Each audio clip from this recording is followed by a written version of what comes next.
बिस्मिल्लाहिर्रहमानिर्रहीम। अल्हम्दुलिल्लाहि रब्बिल आलमीन वल आक़िबतु लिल मुत्तक़ीन वस्सलातु वस्सलामु अला सय्यिदिल अंबियाइ वल मुरसलीन सय्यिदिना व मौलाना मुहम्मदिन व आलिहि व अस्हाबिहि अजमाइन।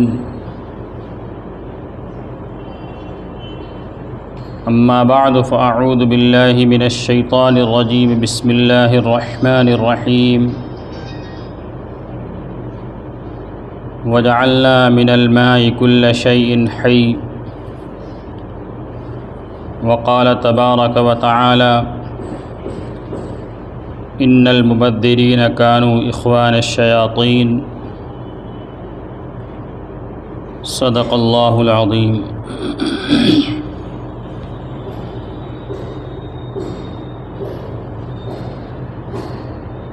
मेरे मोहतरम भाइयों, दोस्तों, बुज़ुर्गों,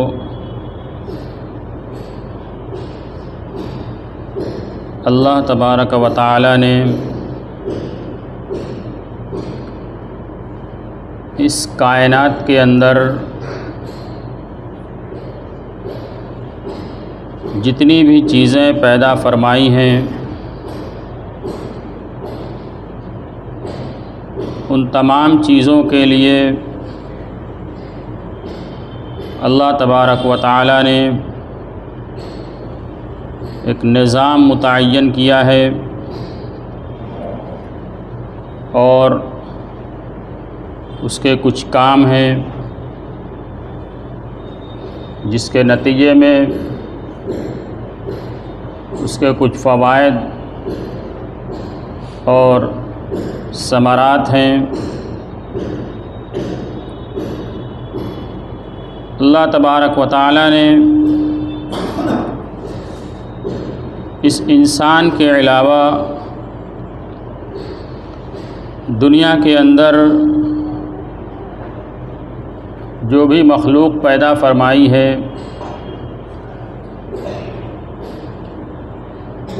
वो तमाम मखलूक किसी न किसी तरीक़े से हज़रत इंसान की ख़ादिम हैं और इंसान तमाम मखलूक़ात का मखदूम है। बज़ाहिर हमें ये बात समझ में नहीं आती कि तमाम चीज़ों से इंसानियत को किस तरह नफ़ा पहुँचता है। एक दरिंदा है, शेर है, चीता है, जिससे इंसान को और उसके अलावा और दीगर जानदार को खौफ होता है कि उसकी हलाकत का ज़रिया होगा, उसको चीर फाड़ खाएगा, उसको ख़त्म कर देगा। बज़ाहिर हमें उसमें सिर्फ़ नुकसान नज़र आता है, तो फिर ये दरिंदे हमारे लिए ख़ादिम किस तरह हुए। इसी तरह बहुत सारी चीज़ें हैं जो हमारी अक्ल से मावरा हैं, हम उनके बारे में किसी तरह इस नतीजे पर नहीं पहुंच सकते अपनी इंसानी सोच के एतबार से कि ये भी चीज़ हमारे लिए नफ़ा बख्श है। लेकिन अल्लाह तबारक व तआला ने हर चीज़ को इंसानियत के फ़ायदे के लिए पैदा फरमाया है और इंसानियत को इस बात का हुक्म दिया गया है कि दुनिया के अंदर हर चीज़ के साथ इअ्तिदाल का मुआमला करे। इस इअ्तिदाल के मुआमले की बुनियाद पर दुनिया का निज़ाम हर एतबार से बिल्कुल दुरुस्त चलता रहेगा और इंसान अगर किसी शोबे के अंदर बेइत्तेदाली करेगा, उस शोबे के ताल्लुक़ से शरीयत की जो रहनुमा हिदायत हैं उनसे रूगर्दानी करेगा, तो फिर इंसानी ज़िंदगी के अंदर, इस कायनात के निज़ाम के अंदर कहीं न कहीं खलल पैदा होगा, जिसका असर इंसानियत के ऊपर भी बराह रास्त पड़ेगा। आज हम जिस दौर के अंदर ज़िंदगी गुजार रहे हैं, इस दौर में आप हज़रात अख़बारात के ज़रिए और सोशल मीडिया के ज़रिए और दीगर ज़राए इब्लाग के ज़रिए इस पर अच्छी तरह से बाखबर होंगे कि इस वक्त माहौलियात की बका के लिए हर तरफ से आवाज़ उठाई जा रही है कि पानी का सही इस्तेमाल किया जाए, उसको ज़ाय न किया जाए। इसी तरीक़े से बिजली का इस्तेमाल मुनासिब तरीक़े पर किया जाए। जो कुदरती वसाइल हैं उनका इस्तेमाल ज़रूरत की हद तक किया जाए, उनको ज़ाय न किया जाए। और भी बहुत सारी चीज़ें हैं जो अल्लाह तबारक व तआला ने इंसानियत के लिए दुनिया में पैदा फरमाई है और इंसान उसको इस्तेमाल कर रहा है, लेकिन उन चीज़ों के इस्तेमाल के अंदर जहाँ अल्लाह तबारक व तआला ने बहुत सारा नफ़ा रखा है, उसके कुछ मुज़िर पहलू भी हमारे सामने आते हैं। अल्लाह तबारक व तआला ने गैस पैदा फरमाई, पेट्रोल पैदा फरमाया, डीज़ल पैदा फरमाया और बहुत सारी चीज़ें पैदा फरमाई जिसको इंसानियत आज इस्तेमाल कर रही है और उसके ज़रिए से तेज़ रफ्तार ज़िंदगी गुजार रही है, तरक्की की मंजिलें तय कर रही है।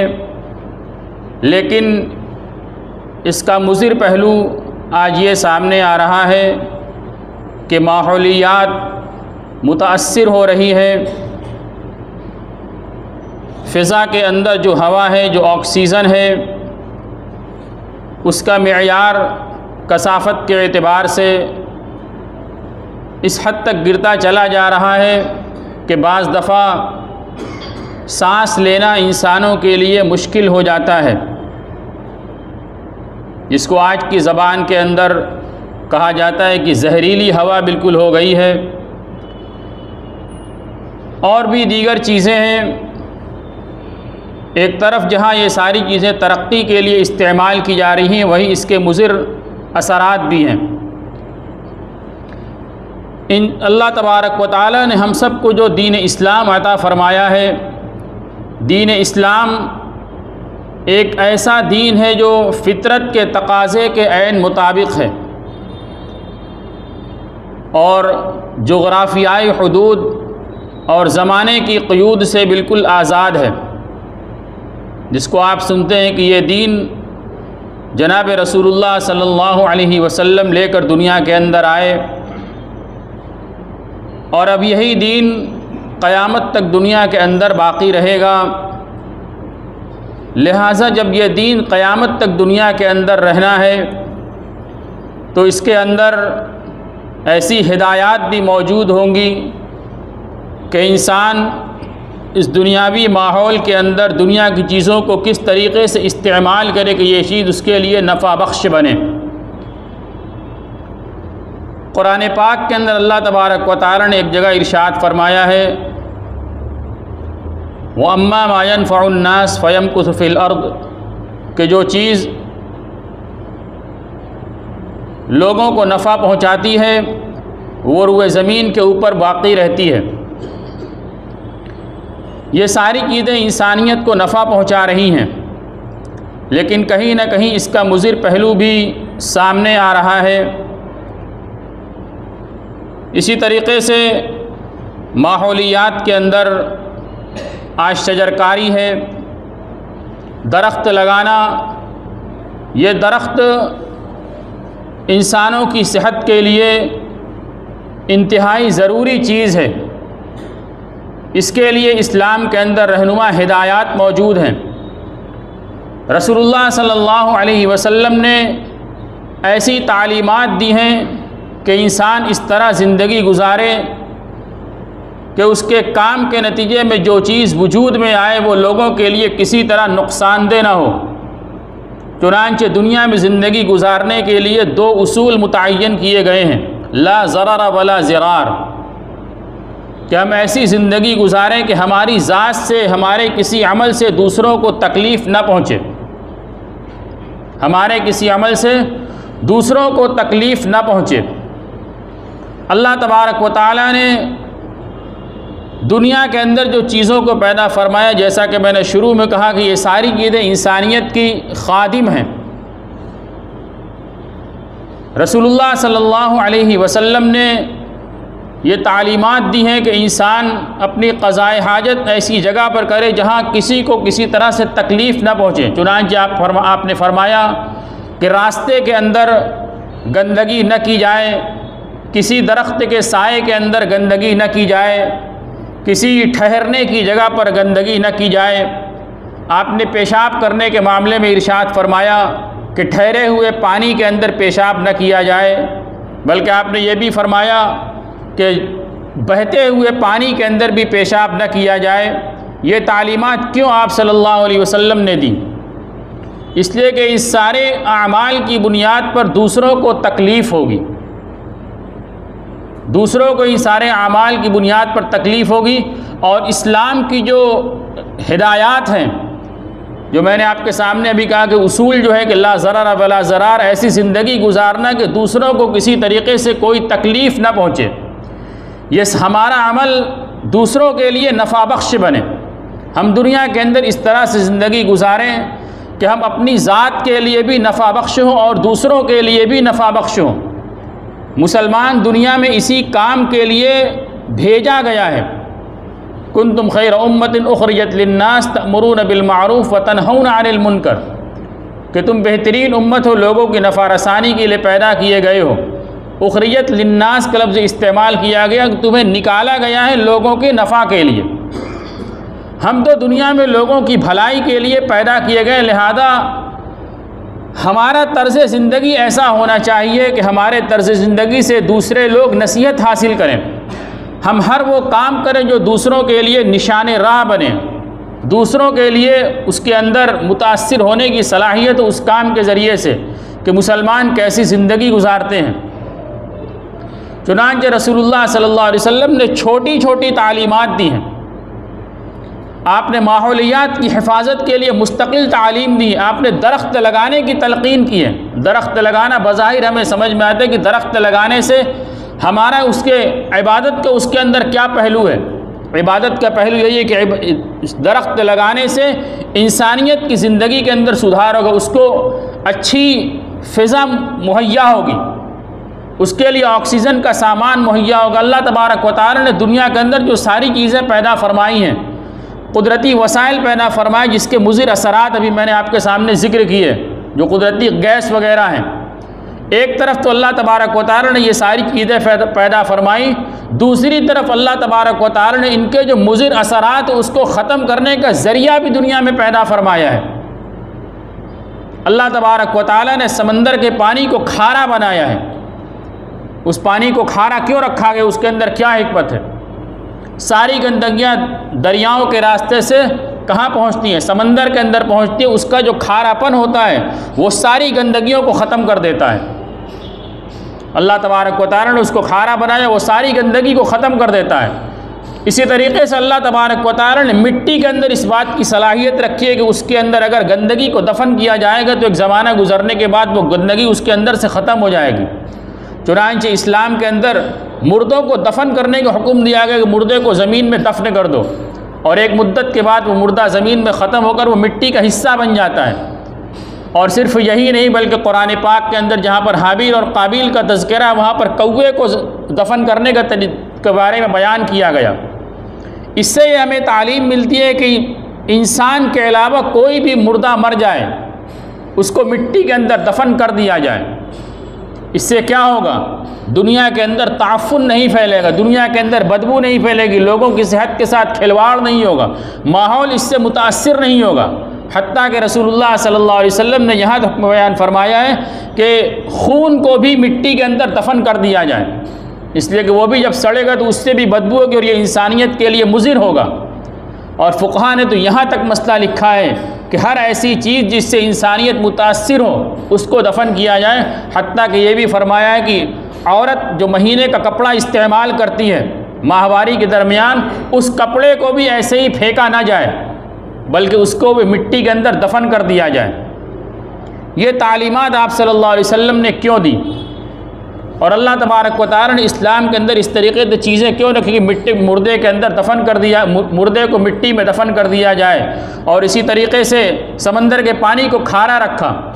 दरख्त का दुनिया में वजूद भी उसी का एक हिस्सा है कि दुनिया के अंदर जो मुज़िर चीज़ें मौजूद हैं, जो मुज़िर असरात मौजूद हैं चीज़ों के इस्तेमाल करने के नतीजे में, ये दरख्त जो जहरीली गैस होती हैं उनको अपने अंदर जज्ब कर लेता है, और जज्ब करने के बाद अच्छी गैस लोगों को मुहैया करता है।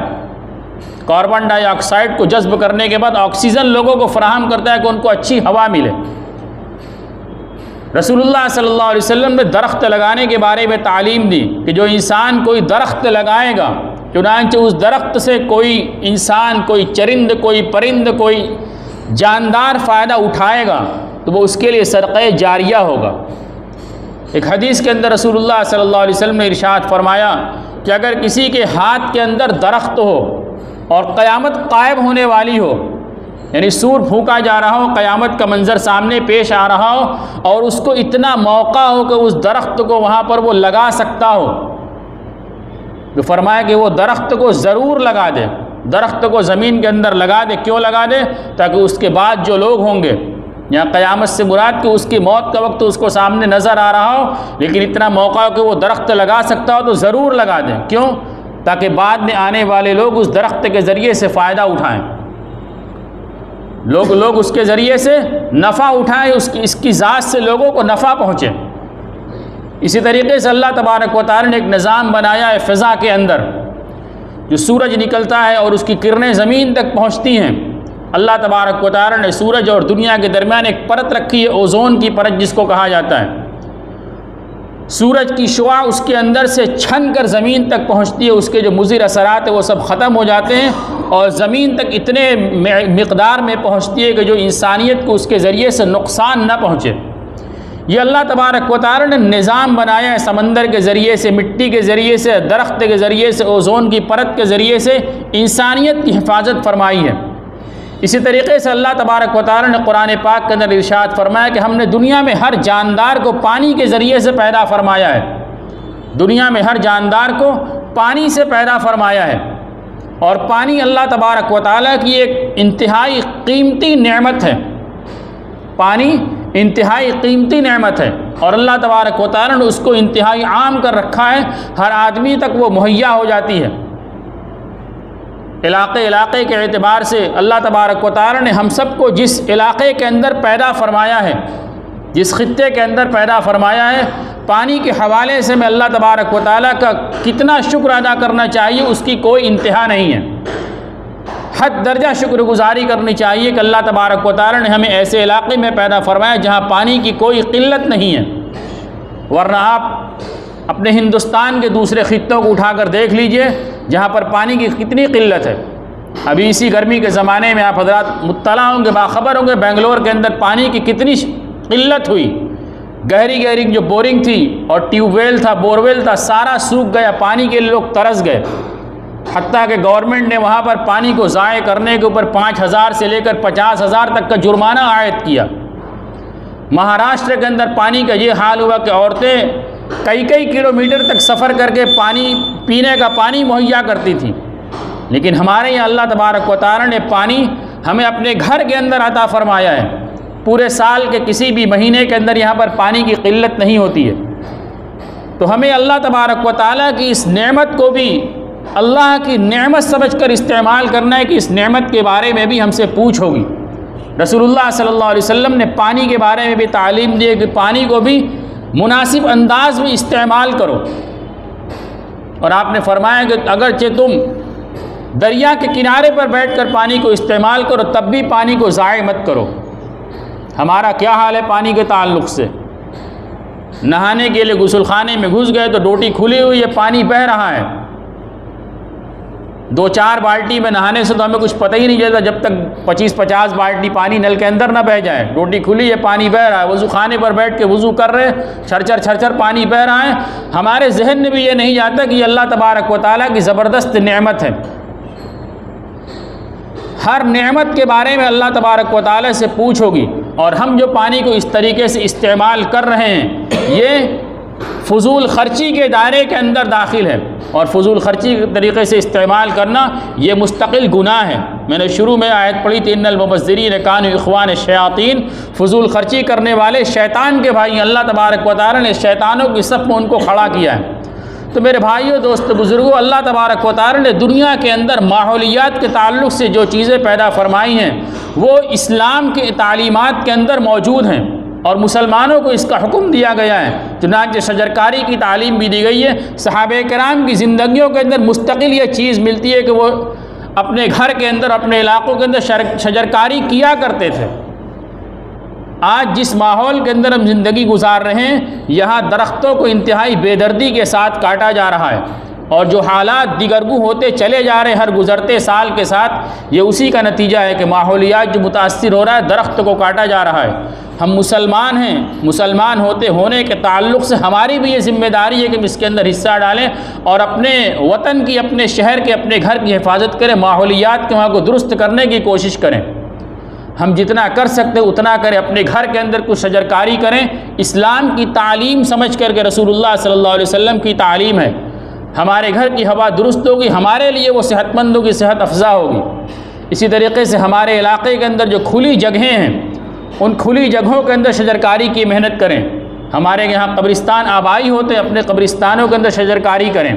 इसी तरीके से और जो खुली जगह उनके ऊपर शजरकारी करें इस्लाम की तालीमात समझकर। उसके अलावा मुल्क की ज़रूरत तो है ही, और एक मुसलमान मुल्क के लिए भी नफ़ा बख्श होता है, मिल्लत के लिए भी नफ़ा बख्श होता है। लिहाजा दोनों पहलू से हमें इस पर काम करना है और पानी की हिफाजत के लिए भी हमें फ़िक्रमंद होना है। अपनी ज़ात से शुरू करना है कि जितने इस्तेमाल से काम चल सकता है उतना ही इस्तेमाल करें, हम उसकी हिफाजत करें और इसके बारे में अल्लाह तबारक व तआला की हमसे पूछ होगी। अल्लाह तबारक व तआला हम सबको अपने तमाम नेमतों की कदरदानी की तौफ़ीक़ अता फ़रमाए। व आखिरु दावाना अनिल हम्दुलिल्लाहि रब्बिल आलमीन।